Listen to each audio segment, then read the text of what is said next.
I remained seated, my hands resting on the arm of the chair, my gaze fixed on his expression, which was no longer warm but not entirely devoid of emotion. I awaited his completion. Subsequently, I rose gradually. My voice emerged low and composed, yet sufficiently clear to penetrate the tempest he had just unleashed. I believe it would be best for both of you to exit my residence. It was not intended as a threat. The statement was not made in anger. The request came from an individual who had exhausted all avenues of respect. Silence enveloped the room as the sound of luggage being dragged across the hardwood floor filled the air, followed by the soft click of the door closing behind them, a stark contrast to the noise of what they had just departed from within me. It has been 2 years since I last hosted them in my residence. I have not blocked their numbers. I have not changed my email. I did not sever all ties with them. I ceased my attempts to make contact and opted to wait. I waited to determine whether, once I was free from the constraints of duty and obligation, I would still be regarded as a member of the family. Over the past 2 years, there has been no communication or inquiry regarding my well-being. There has been no acknowledgement of birthdays, health, or even a basic inquiry about one's well-being. I once held the hope that change might occur, but I have come to realize that not everyone is capable of transformation, particularly those who have never acknowledged their own faults. I continue to reside here, maintain my professional responsibilities, and proceed with my daily activities. The primary distinction now is that I no longer permit myself to function as an emotional ATM, readily giving and exposing myself to pain, all in the name of obligation. From all of this, I have concluded that family should not be a space where individuals feel entitled to your kindness and label it as love. A true family recognizes you as an individual, irrespective of your contributions. It should not be viewed merely as a wallet, a backup plan, or a last resort when other options fail. Before concluding this chapter, I would like to pose a question to you. Was I mistaken? For deciding against returning, for declining to provide my parents with $2,000 a month, despite their advancing age and the fact that they once raised me? I once held the belief that family had the power to resolve all issues. After experiencing a sense of alienation in my own home on numerous occasions, I made the decision to assert myself and break free from that cycle. Did I come across as too distant? Or perhaps, was I finally beginning to embrace self-love at the appropriate moment? Please share your insights in the comments section below. I sincerely welcome your thoughts, whether you concur or have a different perspective. If this narrative resonated with you, please consider subscribing to support the channel. Numerous narratives remain untold, awaiting their opportunity to be shared. Awaiting acknowledgement. Wishing you well, and I look forward to our next meeting. We appreciate your commitment to staying until the conclusion. I placed the phone on my chest and briefly closed my eyes. I took a few moments before I reopened the inbox and began composing my response. Gradually, undoubtedly, and without embellishment. Hudson, this is your concern. I do not anticipate that anyone will make choices solely to maintain my favor. Please consider your actions thoughtfully before proceeding. I maintain a clear boundary between family matters and the workplace. I have sent the message. No additional consideration required. No residual feelings. That was sufficient for my needs. Once certain matters are clarified, no further information is required. At approximately 10 a.m., as I concluded a meeting with the department heads and organized my notes, I felt my phone vibrate in my pocket. I retrieved it and observed the name Melissa. My sibling. I observed it for a brief moment, then chose to decline. Not out of frustration. Not intended to emphasize a particular argument. Only, I had become weary of apologies that appear only after matters have deteriorated. 5 minutes later, a notification was received. I apologize. I was surprised by the changes in Hudson. You hold the position of authority over him. If you were to express your thoughts, I am confident he would pay attention. Kindly engage in a conversation with him. Please request him to return to me. Upon completing my reading, I made my way to the hallway window and positioned myself against the glass. I reviewed the message again. I proceeded to compose my response once more. Neither lengthy nor brief. Sufficient information for her comprehension. Hudson's departure was not a result of my directive. He departed due to your lifestyle choices. the manner in which individuals are treated. Your disdain for that which you do not comprehend is evident. Your tendency to believe that a gentle tone can influence others is quite notable.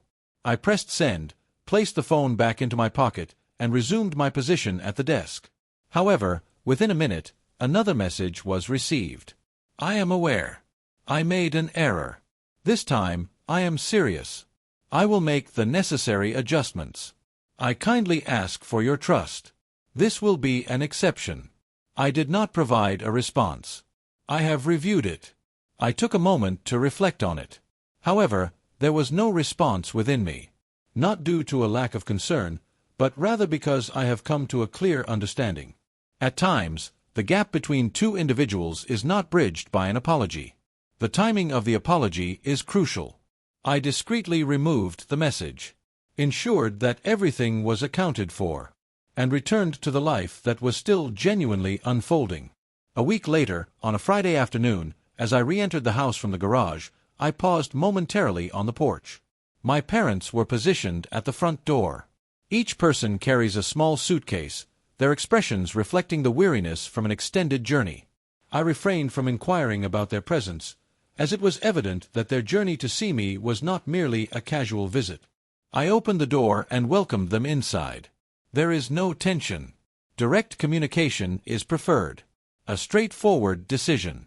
I preferred not to engage in that conversation outdoors, especially with the wind increasing on the porch.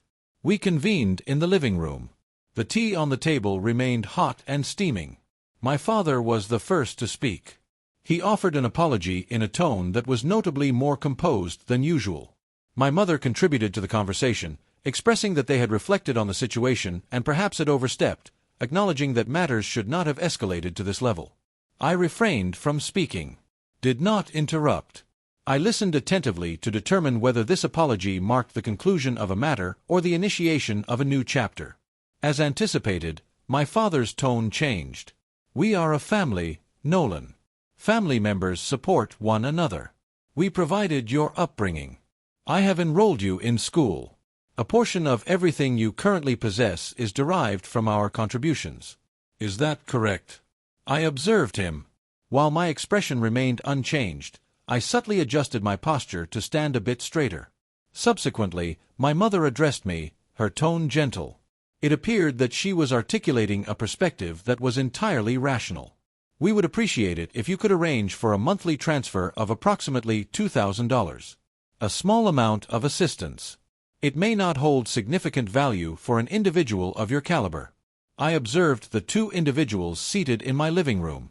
The individuals who previously excluded me from a family gathering due to their perception of my being an embarrassment. And now, they were present in my home, assigning a monetary value to their apology. The established monthly fee is $2,000. As I was their son, to them, my achievements did not belong to me. I had an obligation to them.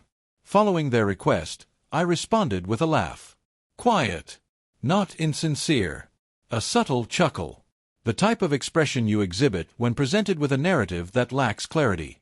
I observed my parents. Their gaze was directed towards me, anticipating my next move. I am quite confident that I would express my agreement. However, I did not feel anger.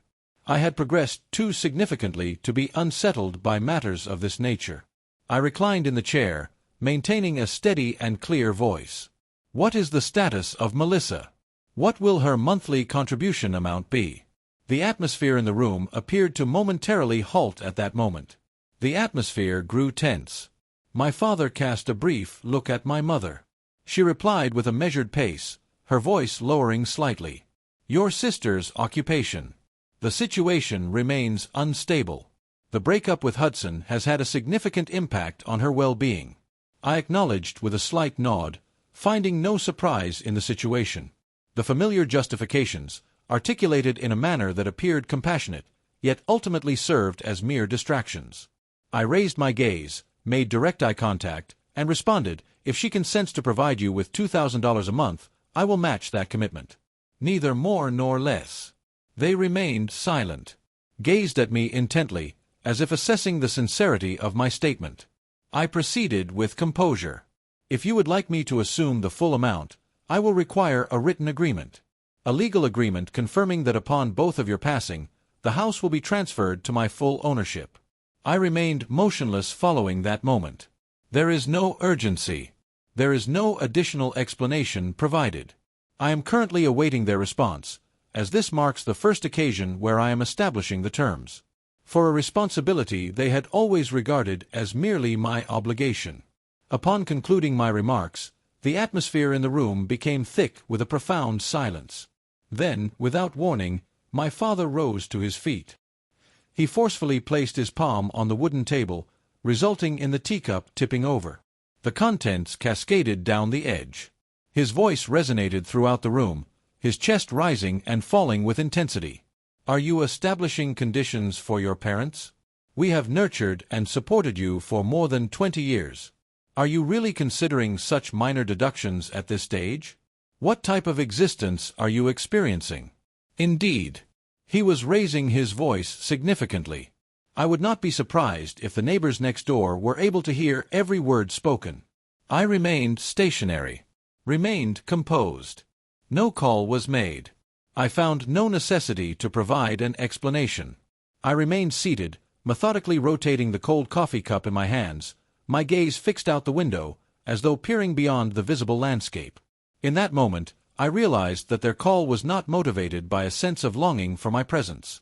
They reached out due to the absence of anyone available to shoulder the responsibility on their behalf. At approximately 6 p.m., my phone began to vibrate incessantly. However, it was no longer my parents or Melissa.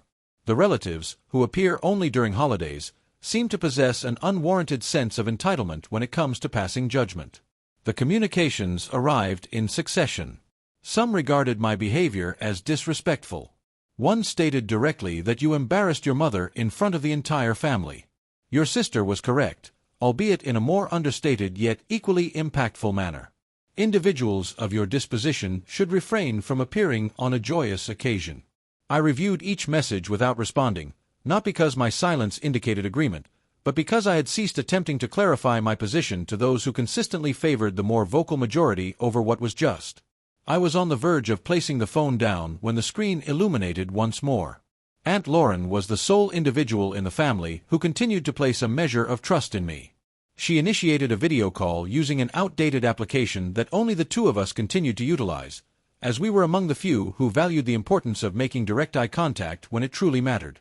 After a brief moment of hesitation, I responded on the second ring. The initial sight was her face, somewhat obscured by the warm yellow illumination emanating from the kitchen behind her. A location I was thoroughly familiar with.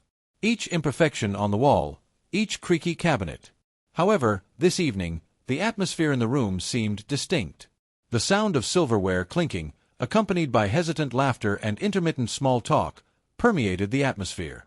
She gazed at me through the screen, her eyes gentle yet filled with concern. "Will you not be making the payment, Nolan?"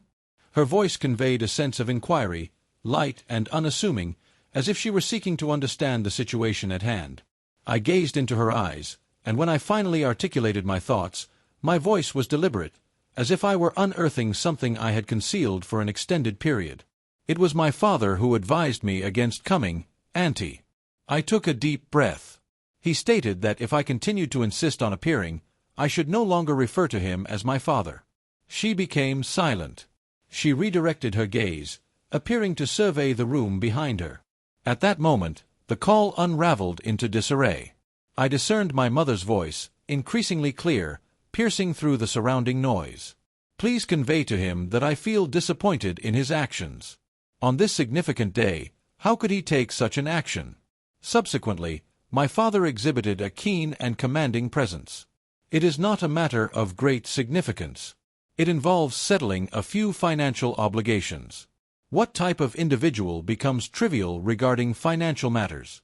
A different perspective. I believe it was my uncle. Unfortunate situation for Melissa.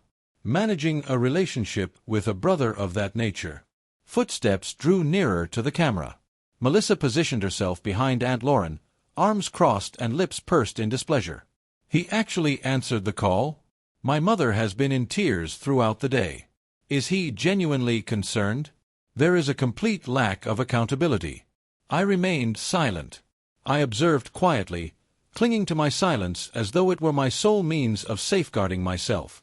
As I was preparing to conclude the call, an additional face emerged from the left side of the screen.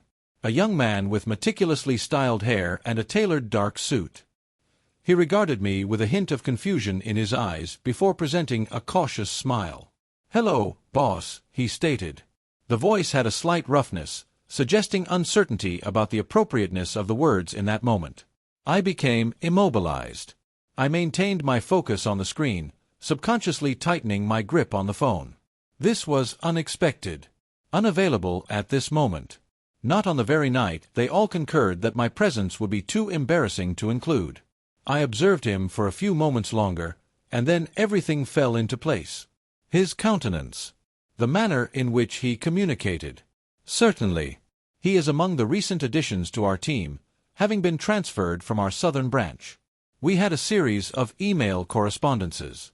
He has provided me with 2 reports. However, I had not previously recognized. He was the boyfriend of Melissa, the individual whom everyone had been keen to impress. The space behind Aunt Lauren appeared to be in a state of anticipation. I observed her look back, and in that moment, the kitchen was filled with a palpable tension. Then someone spoke, their voice lowered. "Please hold on for a moment. What term did he just use for Nolan?" A subsequent voice emerged. "Ambiguous. Supervisor? Does that imply that Nolan holds a supervisory position over Melissa's boyfriend?" The murmurs intensified, akin to a surging tide. Intersecting. Uncertain. What about me? I continued to observe the screen attentively. No acknowledgement. There is no denial. I am currently awaiting the outcome of the situation. At that moment, the young man straightened his posture, gazed beyond the camera at the individuals present in the room, and articulated with clarity, "In case you weren't aware, I am employed at Pacific Terratech. Mr. Nolan serves as a co-founder of the company." His words resonated clearly and distinctly, piercing through the noise of clattering plates and hushed conversations. The room descended into an unusual silence. It's not awkward, it's simply a state of being stunned. I have yet to express my thoughts. I closed my lips firmly and offered a subtle nod. A subtle affirmation. He redirected his attention to the screen, his eyes slightly widened. And I stated, with a calm demeanor, as if the words had been prepared in advance, "I wish you great success with your upcoming introduction." Subsequently, I concluded the call. That evening, I experienced a restful night's sleep. No throwing. There are no racing thoughts. There are no sudden awakenings in the night accompanied by lingering questions in my mind. After many years, I experienced a sense of lightness. Not due to satisfaction. Ultimately, they recognized my identity. The next day, prior to the complete emergence of sunlight through the delicate curtains, I retrieved my phone and reviewed my emails. As usual, here are some reminders for upcoming meetings. Several observations from the accounting department. Subsequently, I noticed an unfamiliar name in the sender's field. Hudson Kane. I have accessed the email. The opening line resonated with me immediately. "I apologize. I was unaware that you are Melissa's brother. I have consistently held you in high regard within the organization." I arched an eyebrow, reclined against the pillow, and continued my reading. Hudson expressed his genuine surprise upon discovering the familial relationship between myself and Melissa. He stated directly and without hesitation, "I didn't expect her to be like that. I have decided to conclude this relationship. I appreciate your discretion in not putting me on the spot in front of others. Your presence is quite disappointing for the entire family." That was my father's response when I inquired whether we would be inviting the relatives to my mother's birthday celebration this year. As we typically proceed, they were concerned that my presence might reflect poorly on them in the eyes of my sister's boyfriend. Subsequently, I refrained from making any further comments. I discreetly accessed my bank account and terminated all automatic payments I had managed for the previous 2 years. After a month, they came to understand my significance, but by then, it was too late. I did not accept any apologies. I have made the decision to prioritize my own well-being. Engage with my narrative. You may find reflections of your own experiences within it. Greetings, I am Nolan. I am 30 years old and reside in a small town located approximately a 40-minute drive from Seattle. Each morning, I prepare a cup of coffee, check the weather report, and commute to the office, which is located less than 10 miles from my residence. I co-founded a technology company specializing in renewable energy. My work is not fully understood by everyone, including my family. They continue to believe that my daily tasks involve tightening screws and repairing machinery. However, I have no objections. I have not found it necessary to provide an explanation. Occasionally, when inquiries arise regarding my family, including my parents or my sister Melissa, I respond with a subtle smile. It has been some time since our last conversation. I will conclude my remarks here. I am not concealing anything. Rather, I find no value in recounting it further. It has been over 2 years since I last communicated with them. There will be no calls, no texts, no holidays, no birthdays, and no other communications. It felt like an extended period of silence, as if the connection between us had been severed, and no effort was made to restore it. I once held the conviction that family was paramount. However, 2 years ago, on my mother's birthday, a significant shift occurred. 2 years ago, 3 weeks prior to my mother's birthday, I had successfully arranged my flight and secured time off from work. The strategy was straightforward. Please return home early, spend a few days assisting with preparations, as has been the practice in previous years. There is nothing noteworthy. I wanted to provide them with a notification. I promptly called my mother, but my father answered the phone after only 2 rings. I will be returning home 2 days earlier than planned. Please inform me if there is anything you require assistance with, or if there are items you would like me to procure. Initially, he responded with a non-committal However, he experienced a moment of hesitation. When he finally spoke, his voice had an unusual weight to it, as if he were deliberately sidestepping a particular issue. Nolan, if feasible, please consider not returning home this year. At that moment, I perceived that he was merely expressing concern regarding my schedule. It's perfectly acceptable, Dad, I replied, still holding a warm mug of coffee. Everything is organized and in order. It is not an issue. A more extended pause occurred this time. He then spoke again, with a firmer yet colder tone. Melissa will be introducing her boyfriend to the family this year. He holds a managerial position, is a significant individual, communicates effectively, and presents himself with poise. Your role, it seems, presents certain challenges that make discussion somewhat uncomfortable. It would be advisable for you to refrain from attending. At that moment, I experienced a warmth ascending from the back of my neck to my face. My heartbeat quickened, and I instinctively tightened my grip on the coffee mug. Could you please clarify your previous statement?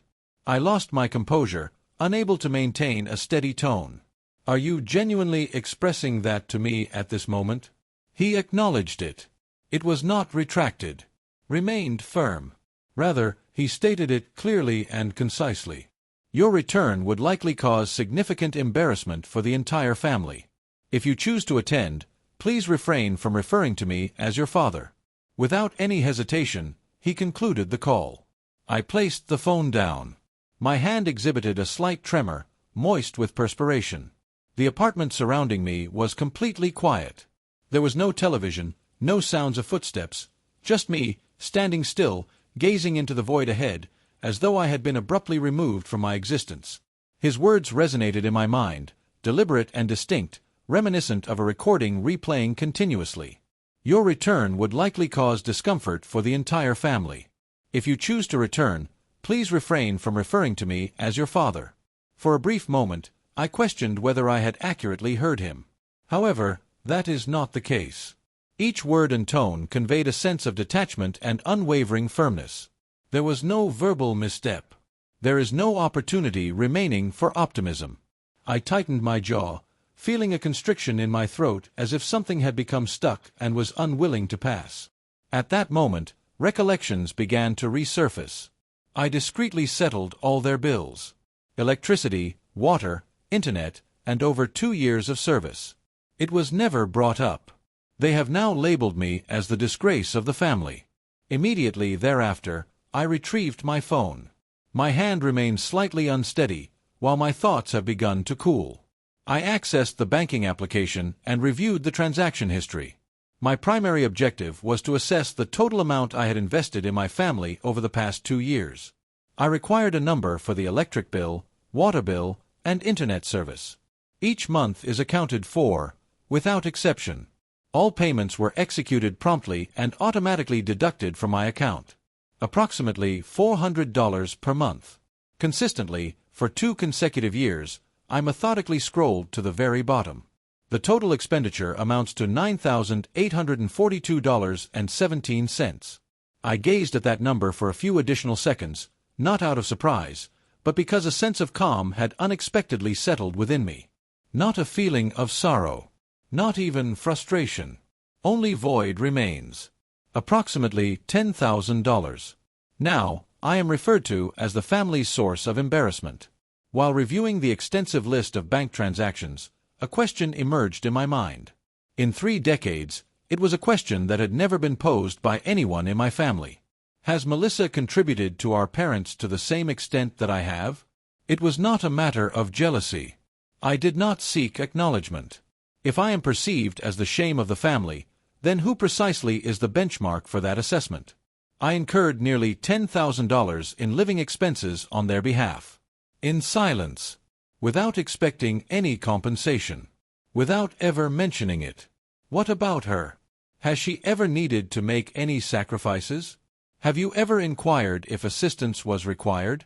Did she arrive, present herself with a charming smile, and make a lasting impression in an elegant dress? With a successful partner by her side, I wasn't concerned with keeping track. I inquired because, for the first time, I came to a realization. In this family, equity was consistently absent from the considerations. I have become accustomed to remaining on the sidelines since my childhood. In family photographs, I often found myself partially obscured by another person or positioned at the periphery of the frame, not fully engaging with the camera. I was never advised to take a step back. Nevertheless, I consistently managed to do so. Every significant moment in our family centered on Melissa. From birthday celebrations and graduations to her relationship transitions. There was consistently a rationale for individuals to come together, offer support, and commend her. I cannot recall the last instance when someone inquired about my well-being. Melissa is 2 years my senior, yet the true distinction between us has never been defined by age. She represented the promise of a brighter future, the young individual with promising potential, the individual our parents spoke of with great pride during family gatherings. What about me? In those discussions, if I was mentioned, it was merely as a brief reference. He is doing well. It appears to be related to technology, if I'm not mistaken. I once held the belief that through diligent effort, maintaining a low profile, and managing all responsibilities discreetly, I would eventually gain recognition. However, they did not. It appears that when one is accustomed to a lack of visibility, their absence goes unnoticed. I began managing my parents' utility expenses, including electricity, water, and internet, almost 2 years ago. The journey commenced with a phone call from my mother. On that occasion, she expressed concerns regarding the rising cost of living, the unexpected increase in this month's bills, and the inadequacy of their retirement income. She spoke softly, expressing a tentative request, stating that any assistance would be greatly appreciated. I concurred. I initially believed it would only be for a brief period until circumstances stabilized. However, the subsequent months mirrored that initial one precisely. There was no discussion regarding the conclusion of it. No alternative plan was ever discussed. Occasionally, I would inquire, "Is Melissa providing any assistance, Mom?" She consistently avoided addressing the question. At times, she would request assistance for the current month. "Your sister will contribute next time." At other times, "Your sister is managing Dad's medical affairs." That presents its own challenges as well. I have encountered those lines numerous times, to the extent that I can recite them from memory. I maintained a composed demeanor and chose to overlook the situation each time, as I was aware that none of it held any truth. I consistently sent the funds, amounting to nearly $400 each month, without any complaints. It was not brought up by anyone. I did care. I believed it was the appropriate course of action. I once believed that by being sufficiently quiet and responsible, perhaps they would take notice. However, at this point, they regard me as the disgrace of the family. Eventually, As the environment around me fell into a state of quietude, I remained seated on the couch, motionless. The phone remains in my hand. I had moved past my anger. I did not experience heartbreak. An unmistakable sensation began to settle in my chest. That will suffice. Immediately thereafter, I accessed my banking application. I navigated to the automatic payment section, where I had established monthly transfers to manage my parents' bills, including electricity, water, and internet services. I systematically addressed each item and canceled it promptly. I approached the situation with discretion, not out of a desire for retribution, but to preserve the one aspect I still possessed, a measure of self-respect. The sole aspect they had not succeeded in removing from me. Approximately a week later, I received the initial message from my mother, conveyed in the familiar gentle tone she consistently employed. There was no reference to the events that transpired. No apologies. I have received a notification indicating that the internet bill is due. Could you please handle this matter? I reviewed the message, paused to reflect on it briefly, and then set the phone aside without responding. It was not an attempt to make a statement. Rather, after all that had transpired, their initial response was still a request to pay the internet bill. Please confirm if you are doing well. Not even a straightforward request such as, "May we have a conversation?" I chose to remain silent. The silence conveyed all that was necessary. 2 weeks later, my father reached out. The phone rang several times before ceasing. I chose not to respond. Shortly thereafter, he left a voicemail. His tone was incisive and lacking in patience, consistent with his established demeanor. The utility provider has made contact. The bill for this month remains unpaid. What is happening? No concerns have been raised at this time. There has yet to be any acknowledgement regarding his comments from the day I called to inform him of my return for my mother's birthday. I received the message, deactivated the screen, and placed the phone face down on the table. I remained silent, even on my mother's birthday. Approximately 3 weeks following that day, my father informed me that I should not return home. It was the birthday of my mother. The annual gathering proceeded as customary, featuring her preferred roasted chicken, the familiar cake from her favored bakery, and a select group of close relatives assembled around the dinner table. All aspects were meticulously organized and prepared, with the exception of my own involvement. That afternoon, at exactly 4 p.m., I was seated in my living room, holding a cup of coffee that had long since cooled. Upon receiving a notification, I noticed it was a call from my mother. I observed her name displayed on the screen for a brief moment before setting the phone aside. No response was received. I did not hesitate at all. Shortly thereafter, my father made a phone call. Next, Melissa. 3 calls were received in under 10 minutes. I released them all. Lack of inquiry. There is no immediate need for a response. I remained in my position, leaning slightly against the back of the chair, my gaze fixed on the fogged window. The exterior sky presented a muted gray hue. There is no precipitation. However, it is a chill that arrives subtly, reminiscent of winter gently making its presence known at your threshold. Approximately 10 minutes later, the messages began to arrive. Mother was the priority. Nolan, the electricity has been disconnected. The entire residence is devoid of light. Kindly ensure that the bill is settled at your earliest convenience. I retrieved the phone and reviewed her message quietly. Maintain composure. It is to be expected. A subtle emptiness is permeating my chest. The sentiment experienced after dedicating years to nurturing a family. You are now the sole individual shouldering that responsibility. Subsequently, my father. There is no water available. We are unable to prepare meals. Address it promptly. Subsequently, Melissa. The internet connection is currently unavailable. Guests are in the process of arriving.